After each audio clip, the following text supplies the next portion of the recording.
Well, hello everyone, and welcome back to another episode of the Money Garden. And today it's Money Monday. Guess what we're gonna talk about? Money, exactly. So today we are continuing our journey of 6 steps to financial independence. We have started 3 episodes ago. The first episode I covered all the 6 steps for you guys. So the 6 steps are: number 1, cash flow; number 2, debt management; number 3, emergency fund; number 4, proper protection; number 5, building wealth; and number 6, preserving your wealth. So then we had an episode where we covered cash flow, and then the very last episode we covered debt management. And today, guess what? Well, today we're going to cover about emergency fund. So first and foremost, just to piggyback off of the debt management, the last class, now we figured out how should we tackle our debt, right? Now we're figuring out how to pay off our debt, right? Now we're paying off our debt. Well, we want to stay out of that, right? So it's one thing is to get rid of it. Another thing is to sustain it, right? And here is this step is super important, almost vital to making sure that you stay out of that. And that is having an emergency fund. Why? Well, emergencies happen, right? No matter how well or how by the book we live our lives, how maybe even some people never take any chances or any risks, still emergencies will happen. And so the question is, if we don't have an emergency fund, how are we going to pay for it? And many millions of Americans actually experience this all the time and every day. When they don't have an emergency fund, an emergency happens while they use a credit card. And what are they doing? Or maybe even borrow from someone else, or maybe take a personal loan from the bank. But the point is, what are they doing? They are going back into debt, right? So it's so important that we start building an emergency fund. And I think I talked about this a little bit last time when we talked about the debt management, how it's so important that we have to start doing all these steps parallel. I hear it so many times. Oh, when I pay off my debt, I'm gonna start saving. No, because you have to start saving today, and however little, it is so important, and you can do it parallel. Because that day never comes. Again, that day never comes. It may take you a year or 2 years or 3 years to pay off your debt. Are you telling me you're not going to save until then? And when I put it like that, sometimes people are like, oh, well, no, that's not what I meant. Well, what did you mean? Point is, here's the thing. You have to consider start building the emergency fund. So here we go. Let's talk about the emergency fund. Well, number 1, people always ask me, how much should they have? How much emergency fund should we have? So it is recommended 3 to 6 months of your expenses. Generally, in financial brochures or financial literacy brochures, or usually you go to a bank or wherever you're going to take a class and they talk about emergency fund.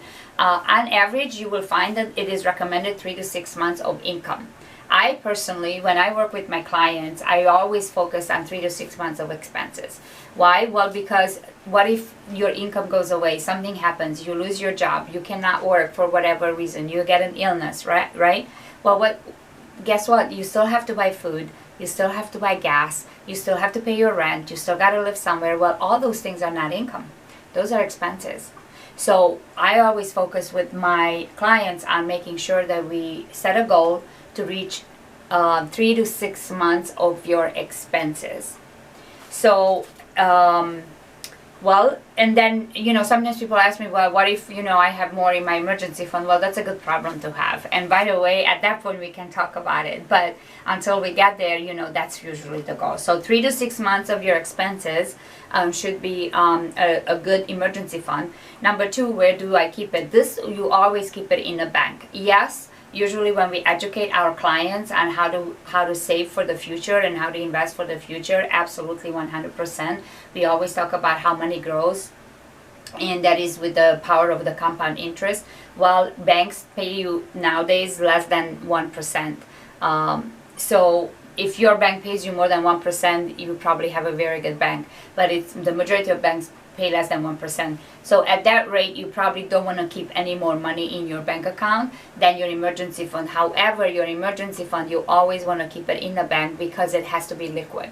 meaning you have to be able to just withdraw from it anytime, because, well, that's exactly what it is. It's an emergency fund. So definitely keep it in the bank. Now, one solution or one suggestion I give my clients, there are a couple of banks out there. I want to say it's Capital One, or there are a couple of banks out there. And by the way, this is not a paid advertisement by any of these banks, but I just want to let my clients know that offer you about 2%, 2 or 2.5% interest rate. So, hey, that's way better than 0.01%. So you can open up these online accounts. They are online banks, and consider doing that and putting your emergency fund there. And then the next step is, well, how do I start? Let's say if I don't have any money, or I'm constantly, running, in the red. Doesn't matter. Still, you gotta start. Even if it's $10, even if it's $20 a month. I know that probably everybody can save $10 or $20 a month if you focus on where you're spending your money. And please start with that, because trust me, it will accumulate. But here is the biggest reason why I highly recommend it. Because one of the biggest misconceptions when we struggle with financially, we always think it's money or lack thereof. But really, the real reason why we struggle financially is our habits. It's our habits.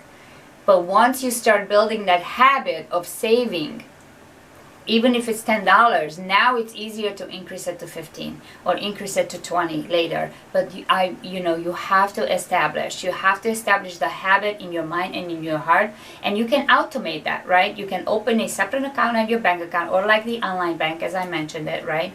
And call it emergency fund, and automate it automatically. If you know that you're getting paid twice a month, every other Friday or every other Thursday or whenever it is, right? Then make sure you can actually schedule it either through your bank, or you can go physically to your bank if you don't know how to do it online, and ask them to help you with it. But you schedule automatic transfer from your regular checking account, where you usually get your direct deposit from your paycheck, and automatically goes into your emergency fund.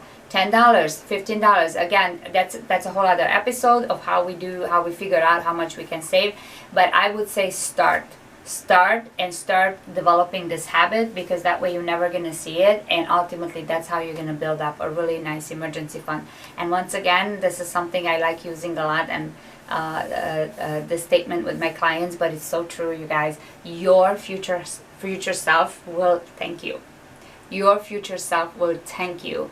Because when that emergency happens, it's going to make you feel so good to know that you don't have to use a credit card, you don't have to borrow, you don't have to go to somebody else. You're just going to go to your emergency fund account. You'll be able to take the $300 to fix your car, or pay your deductible for the insurance, or whatever the case may be for that for that emergency that you need.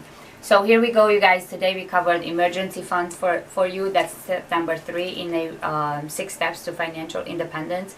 And is it 3 to 6 months of your expenses? You keep it in the bank because you wanted it to be liquid and easy accessible. And more importantly, start.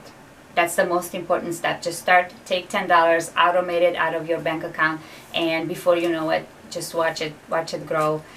You'll be happy you did. So I hope that brought you value. I hope that helped you guys today. And as always, please like, share, comment even, or ask me any questions that you have. I always love hearing from you guys.